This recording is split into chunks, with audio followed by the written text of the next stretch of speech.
mula po kay Attorney Ariel Inton, President po ng Lawyers for Commuter Safety and Protection.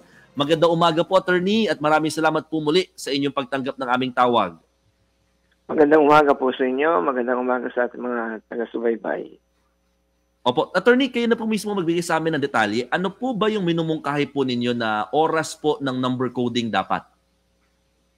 Well, noong mga nakaraang araw ay napabalita nga na tatanggalin daw yung window hours sa darating na mga araw ng Kapaskuhan. At iba naman meron mga nais na mga pagbabago dito sa coding. Kami naman po may mungkahi mo na sana kung mamarapatin po ng ating mga mayor at ng MMDA, mapag-aralan po nila na ang coding po kung mananatili at sigurado mananatili yan, ay gawin nilang magsimula ng alas 8 ng umaga. Bakit kamo?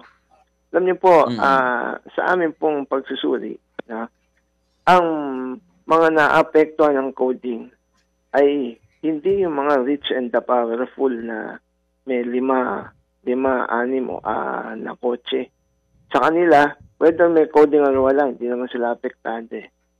Pero ang naapektuhan po ng coding ay yung pong middle class with a single car ownership, no? Yung isang sasakyan lang, no? Pansin ninyo, sir, yung bang coding nakapagpababa ng numero ng sasakyan? Hindi po. Lalo nga pong dumami because yung pong mga dati isa kotse, ay pinilit po nila makabili ng isa pa. No? They have a second or even a third car. Ngayon, buti sana kung yung second car ay gagamitin lang doon sa araw na coding yung kanilang first car. Hindi. They will use also the second car for the rest of the week.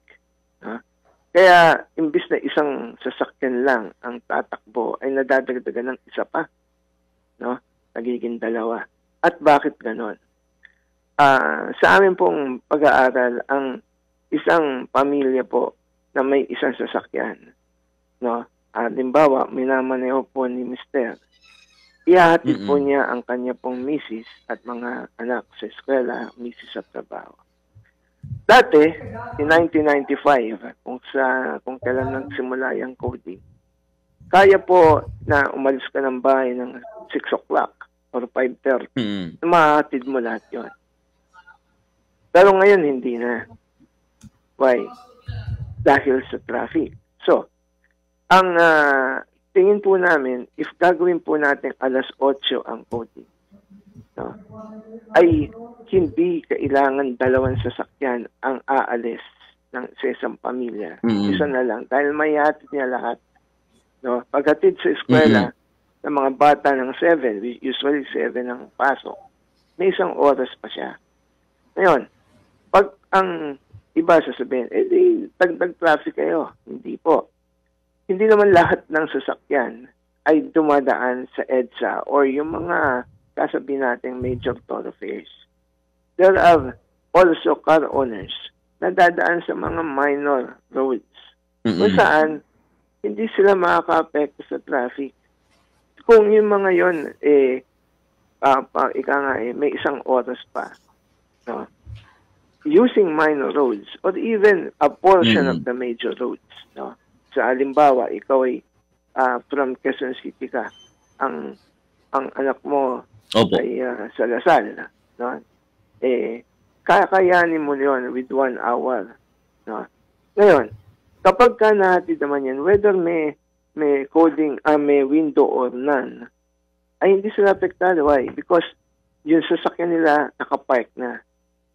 Sa pag-uwi na lang sila gagamit nun, no? Sa pag-uwi, the same suggestion. Kung alas 5 ka pa, yan, coding ka ng 5, no? Maghintay ka ng 3 oras bago ka umalis ng trabaho. Samantalang susundin mo yung mga anak mo na nag-dismissal ng 3 or 4 o'clock in the afternoon. So, para makauwi sila, i-school service mo, dagdag gastos, o kaya another second car para maiuwi sila. Otherwise, nandun sila ng matagal. But if you will give them 1 hour, no, uwian ng 5. Again, I would say, you are not using major thoroughfares. You can go home, no, enjoy more family time, no. Opo. So, by reaching your house, your home at 6 o'clock. opo. Tapos, bali, Attorney Ariel, binabanggit niyo po dito na halos hindi rin naman nagiging effective po sa inyong pananaw itong coding na ito. So parang wag na lang ba mag-coding? Kasi parang yung binabanggit po niyo na suggestion, parang meet halfway po ito eh. Opo, if they want a coding system, pag-aralan nila, tanungin nila yung mga car dealers. O yung mga second-hand car dealers o yung mga first-hand car dealers. What is the reason for buying another car? What is the reason for buying a motorcycle? And a main reason dyan is because of coding. Ngayon, pag sinasabi nila, isang araw lang yan, bakit ayaw nyo pa public transport? Well, sana nga, maganda pong katwiran yun. Even everyday ka mag-public transport. Kung maganda ang public transport system natin, ikaw, kung ikaw may sasakyan ka, nakikita mo kung gaano kahirap yung mga pagsakay.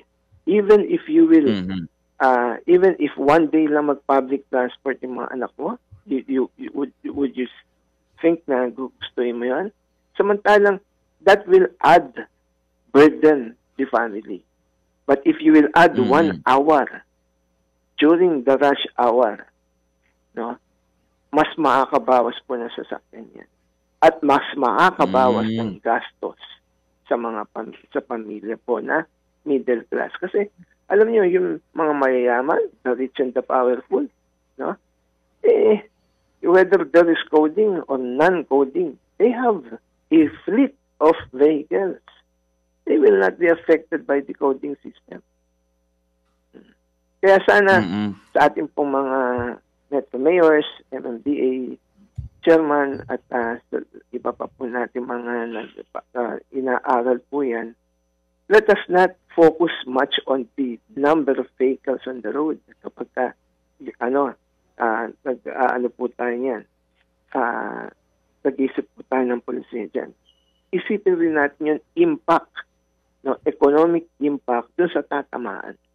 At ang tatamaan po dyan, ayon po sa aming pag-aaral, are the middle class, no, na pipilitin nilang bumili ng second car.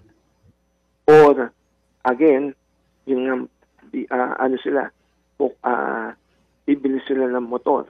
At yung motor, no, yun ang gagamitin ng family service.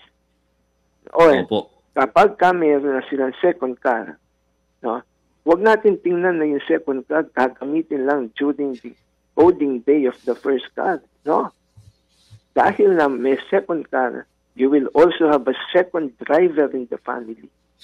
At yun din. Second car na yun, tatakbo rin po yun. No, not during the rest of the week. So, nakabawas ba tayo ng sasakyan? No. We added one more car, no, on the road.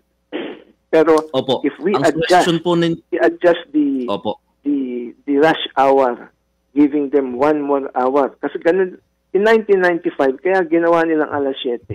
Kasi binigyan nila ng pagkakataon makapasok, no, earlier, yung mga nagtatrabaho. Dito ngayon. So ngayon, ina-adjust niyo para mas makapasok pa ng mas mahaba-haba, no, yung mga may sasakyan. Sir, ngayon po kasi, ngayon kasi nga, di ba, it's 7 a.m. to 10 a.m. then merong window hours, 5 p.m. to 8 p.m. naman po yung sunod. Sa inyo, 8 a.m. to 6 p.m. Ito po is question ng inyong mga miyembro ng Lawyers for Commuter Safety and Protection. Gano'n po kayo karami sa grupo, sir? Sa amin po, kahit meron window, mas magandang may window kasi yung mga, sabi nga sa inyo, ang decoding, ang nagiging tendency, pagka ikaw ay tatamaan nun, you will use another car. Diba? Mas maraming sasakyan ang nandyan. Opo. Na-consult din po no, ang inyong mga miyembro. Gaano po ba kayo karami, sir, dito sa Lawyers for Commuter Safety and Protection, sir? Konti lang po kami mga abogado na, mga lawyers, lawyer volunteers, and non-lawyer volunteers yung ating pong mga, kasi nagtatanong din po kami sa ibang mga transport sector, mga motorist na at yung pong mga naapektuhan na mga